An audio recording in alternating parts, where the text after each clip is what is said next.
आकाशवाणी केंद्र भोपाल से प्रस्तुत हैं प्रादेशिक समाचार। पहले मुख्य समाचार।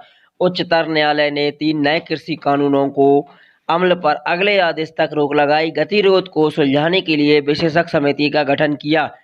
प्रधानमंत्री नरेंद्र मोदी ने कहा, नई शिक्षा नीति का जोर बेहतर व्यक्ति बनाना, युवाओं से राजनीति में निर्भरता और रचनात्मक योगदान देने को कहा। केंद्र सरकार ने कहा, शनिवार से शुरू हो रहे कोविड-19 टीकाकरण की सभी तैयारियां सुचारू रूप से चल रही हैं। देश में कोविड-19 से स्वस्थ होने वालों की दर 96.49% हुई। राष्ट्र ने आज स्वामी विवेकानंद जयंती की युवा दिवस के रूप में कल मनाई। उच्चतम न्यायालय ने 3 नए कृषि कानून के अमल पर अगले आदेश तक रोक लगा दी है। अदालत ने किसान संगठन की और सरकार के बीच बने गतिरोध को समाप्त करने तथा बातचीत का रास्ता निकालने के लिए कृषि विशेषज्ञों की एक समिति का भी गठन किया है। शीर्ष न्यायालय ने कहा कि वह समस्या का उच्च समाधान निकालने का प्रयास कर रहा है और न्यायालय के पास कानून को निलंबित करने की शक्ति है।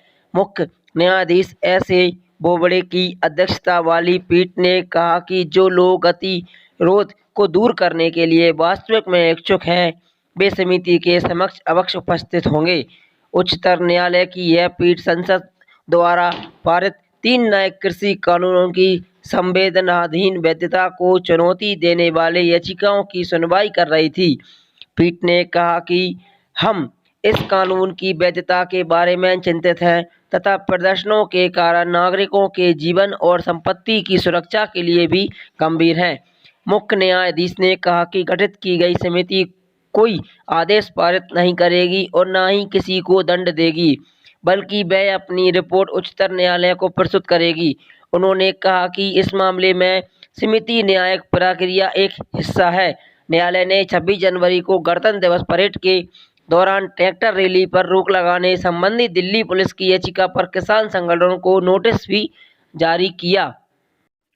प्रधानमंत्री नरेंद्र मोदी ने कहा है कि राष्ट्रीय नीति शिक्षा का मुख्य उद्देश्य बेहतर व्यक्ति के निर्माण के माध्यम से बेहतर राष्ट्र का निर्माण करना है।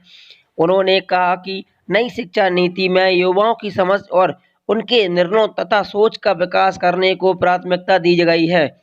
दूसरे राष्ट्रीय युवा संसद महोत्सव के समापन समारोह में वीडियो कॉन्फ्रेंसिंग के जरिए संबोधित करते हुए श्री मोदी ने कहा कि नई शिक्षा नीति राष्ट्र निर्माण की दिशा में एक महत्वपूर्ण कदम है। उन्होंने कहा कि सरकार ऐसा माहौल बनाने का प्रयास कर रही है जिससे युवाओं को बेहतर अवसर प्राप्त हो।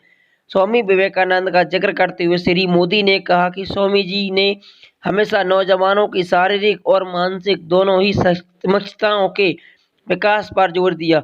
उन्होंने कहा कि स्वामी विवेकानंद के उपदेशों से प्रेरित होकर सरकार भारतीय नौजवानों की मानसिक और शारीरिक क्षमताओं के विकास पर विशेष रूप से ध्यान दे रही है। स्वामी जी के एक कथन का जिक्र करते हुए प्रधानमंत्री ने कहा कि निर्भीक, निर्मल हृदय, साहसी और नई उम्मीदों से भरे नौजवानों ही हैं वह आधारशिला है जिस पर महान राष्ट्र के भविष्य का निर्माण होता है। प्रधानमंत्री ने कहा कि स्वामी जी युवाओं और उनकी शक्ति पर पूरा भरोसा करते हैं। श्री मोदी ने कहा कि देश के आज़ाद होने के इतने वर्षों बाद भी आज हमें समाज में स्वामी जी का प्रभाव स्पष्ट रूप से दिखाई दे रहा है। स्वामी जी ने अध्यात्म, राष्ट्रवाद और राष्ट्र निर्माण और मानवता की सेवा के बारे में जो विचार व्यक्त किए, उनका आज भी हमारे देश के लोगों के मन में असर है।